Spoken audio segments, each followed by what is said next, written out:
पुराने जमाने की बात है, जब रेत के तूफानों में काफिले रास्ता भटकते और कस्बों की दीवारों पर मिट्टी के चिराग जलते थे।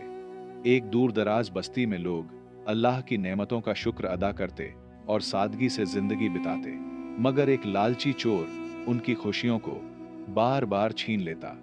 उसकी हरकतों ने कई दिल तोड़ दिए। उस बस्ती का नाम रोशनपुर था, जहां मस्जिद की अजान से फिजाएं गूंजती थीं। लोग आपस में मोहब्बत और मदद से बंधे थे, अपने हिस्से की रोजी पर संतुष्ट रहते।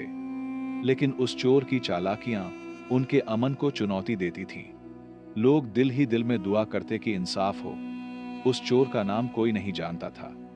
वह रात के अंधेरे में नकाब ओढ़कर आता और गायब हो जाता।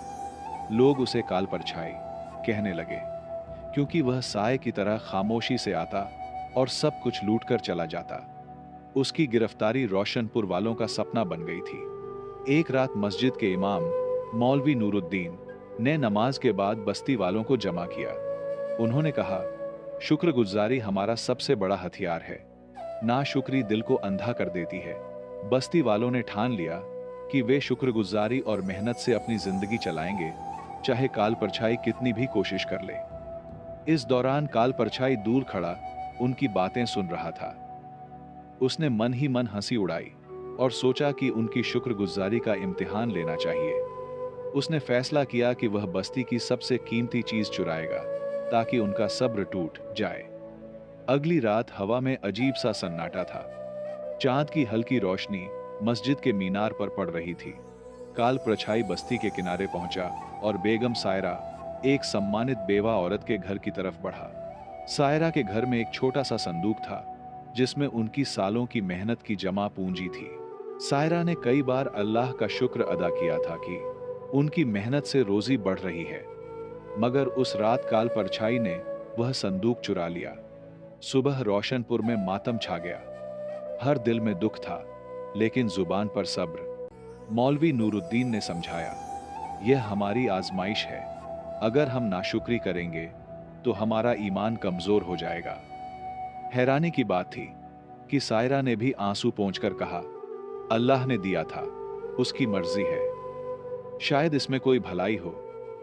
बस्ती वालों ने उनकी हिम्मत की तारीफ की, मगर काल परछाई को यह जवाब पसंद नहीं आया। उसने सोचा कि उनकी शुक्रगुजारी उनकी ताकत है और यह ताकत उसे हरा सकती है।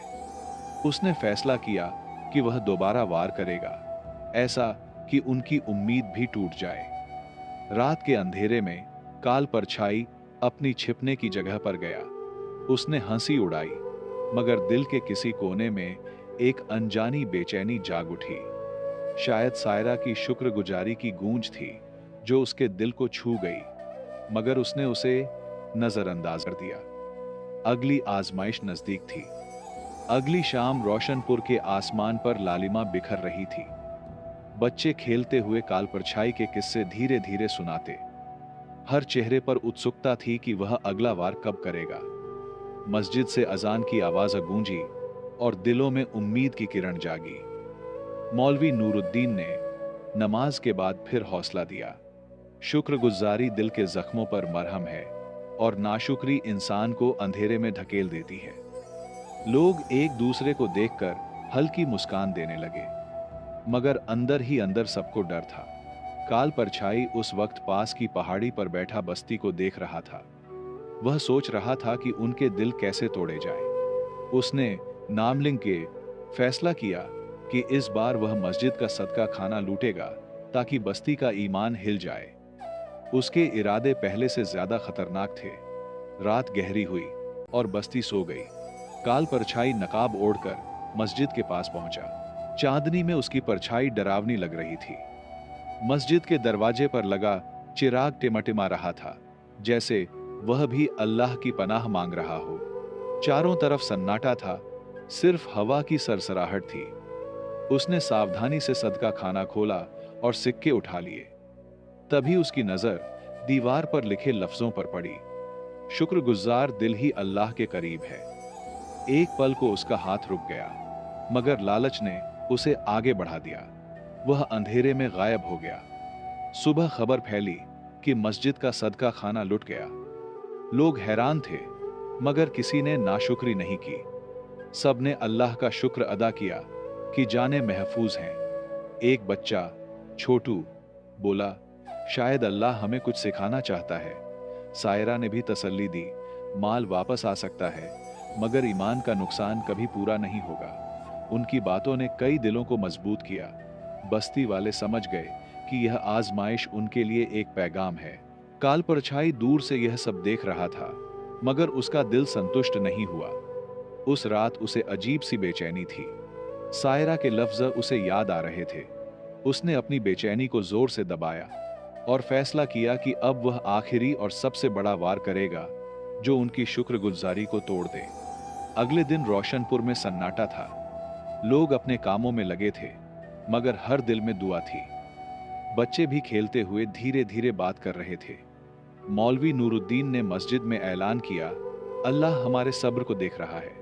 जो शुक्रगुजार रहेंगे वही कामयाब होंगे। रात के साये लंबे हुए तो हवा में एक अजीब सी सनसनी फैल गई। काल परछाई अपनी छिपने की जगह से निकला।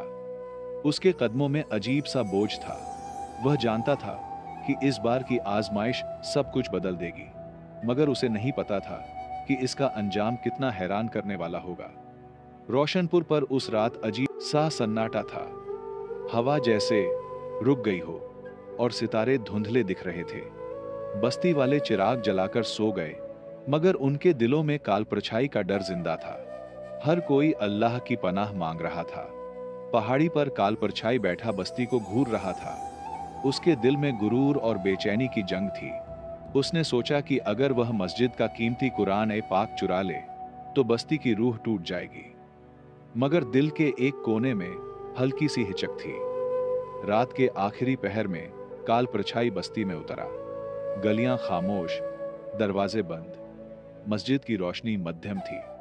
उसने धीरे से दरवाजा खोला और कुरान ए पाक की तरफ बढ़ा। चिराग की लौ हल्के से कांपी, जैसे उसे रोकना चाहती हो। उसने कुरान उठाया तो दिल में अजीब सी सिहरन हुई। तभी बाहर से एक बिल्ली की आवाज आई। वह चौंक गया। उसके हाथ कांपे, मगर उसने जल्दी से कुरान लपेटा और अंधेरे में भाग गया। सुबह रोशनपुर में हाहाकार मच गया। कुरान के गायब होने की खबर ने सबके दिल दहला दिए। लोग रोने लगे, मगर मौलवी नूरुद्दीन ने बुलंद आवाज में कहा, यह भी अल्लाह की आजमाइश है।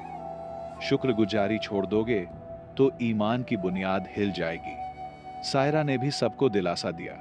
उसकी आंखों में आंसू थे, मगर होंठों पर शुक्र। उसने कहा, अल्लाह की हिकमत में कोई भलाई छुपी होगी। उसकी बात ने बस्ती वालों को हौसला दिया। छोटू और बाकी बच्चों ने कहा, हम दुआ करेंगे। पहाड़ी पर बैठा काल परछाई यह सब देख रहा था। उसने सोचा था कि बस्ती की उम्मीद टूट जाएगी, मगर वे और मजबूत हो गए। पहली बार उसके दिल में शर्मिंदगी जागी, मगर उसने उसे झटक दिया। उस रात बस्ती वाले मस्जिद के इर्द गिर्द बैठकर कुरान की वापसी के लिए दुआ कर रहे थे। उनके चेहरों पर रोशनी थी, जैसे शुक्रगुजारी ने उनकी रूहों को चमका दिया हो।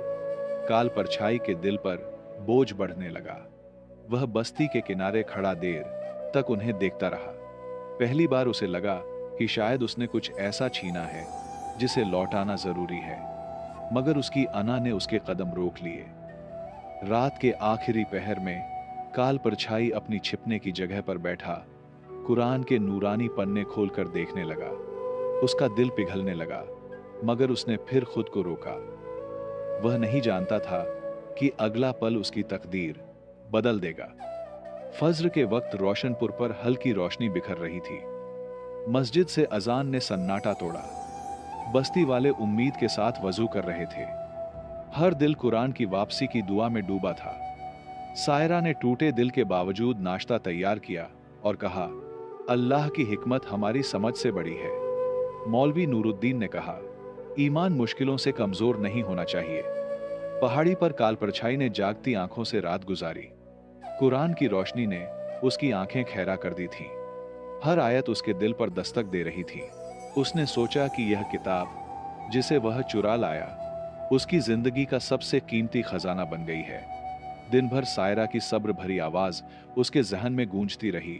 वह हैरान था कि ये लोग इतना कुछ खोने के बाद भी शुक्रगुजार कैसे रहते हैं। उसे लगा कि अगर वह इस रास्ते पर चला तो उसका अंजाम बर्बादी होगा, मगर उसकी अना ने उसे रोके रखा। उसी दोपहर रोशनपुर के कुछ बच्चे, जिनमें छोटू भी था, पहाड़ी पर खेलने गए। छोटू ने दूर से काल परछाई को कुरान लिए बैठे देखा। बच्चे डरकर भागे और मौलवी नूरुद्दीन को खबर दी। बस्ती वाले हैरान और परेशान हुए। मौलवी ने कहा, शायद यह लम्हा हमें कुछ सिखाने आया है। बस्ती वालों ने मंसूबा बनाया कि अगर काल परछाई फिर आया तो उसे बिना गुस्से के सबक सिखाया जाए। सूरज ढला तो रोशनपुर में सन्नाटा छा गया। चिरागों की रोशनी में गलियां जगमगा रही थी। हर कोई दुआ कर रहा था कि अल्लाह इस मसले को खैर से हल कर दे। बच्चे भी तस्बीह पढ़ रहे थे। रात के आखिरी पहर में काल परछाई पहाड़ी से नीचे उतरा।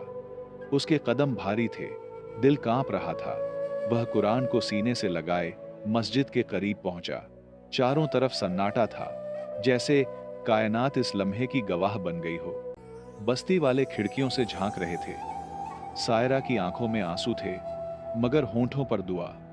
काल परछाई ने मस्जिद के दरवाजे पर रुककर आसमान की तरफ देखा। उसके दिल में सुकून उतरने लगा। उसने धीरे से दरवाजा खोला और कुरान को मेहराब पर रख दिया। फिर सजदा किया। उसकी आंखों से आंसू बहने लगे।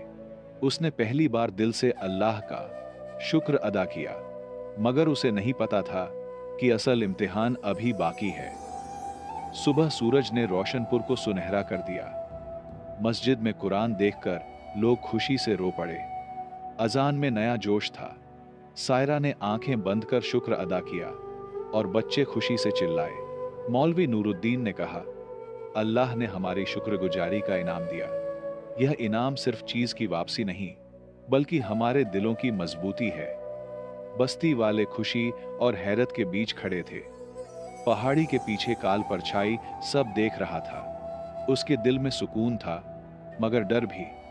वह सोच रहा था कि क्या लोग उसे माफ करेंगे या उसे सजा देंगे। वह धीरे धीरे बस्ती की तरफ बढ़ा। गलियों के चिराग बुझ रहे थे, मगर दिलों के चिराग जल उठे थे। मस्जिद के पास पहुंचते ही सायरा ने उसे देख लिया। एक पल के लिए सन्नाटा छा गया। फिर सायरा ने कहा, अगर दिल बदल जाए तो इंसान भी बदल जाता है। काल परछाई ने कांपती आवाज में कहा, मैं वही चोर हूं, मगर तुम लोगों के सब्र और शुक्र ने मेरी रूह बदल दी। मौलवी नूरुद्दीन आगे बढ़े। उनके चेहरे पर नरमी थी। उन्होंने कहा, गुनाह से पलटने वाला कभी अल्लाह की रहमत से दूर नहीं होता। बस्ती वालों ने खामोशी से सहमति जताई। तभी हवा का एक झोंका आया और मस्जिद के पास लगा पुराना खजूर का पेड़ हिला। पेड़ के नीचे जमीन से एक संदूक निकला। लोग हैरान रह गए। वह सायरा की गुमशुदा पूंजी थी, जिसे वह बरसों से ढूंढ रही थी। मौलवी नूरुद्दीन ने कहा, देखो, जब दिल शुक्रगुजार हो तो अल्लाह इनाम ऐसे देता है जिसकी उम्मीद भी नहीं होती। सायरा की आंखों से खुशी के आंसू बहने लगे। बच्चे संदूक के इर्द गिर्द जमा हो गए। बस्ती वालों ने अल्लाह का शुक्र अदा किया और एक दूसरे को गले लगाया। काल परछाई यह देखकर सजदे में गिर पड़ा। उसने कहा, या अल्लाह, तूने मेरे दिल को बचा लिया। उस लम्हे उसका नकाब खुल गया और सबने देखा कि वह राही वही मुसाफिर था जो बरसों पहले रोशनपुर से गुजरा था। उसे भूखा देखकर किसी ने रोटी नहीं दी थी।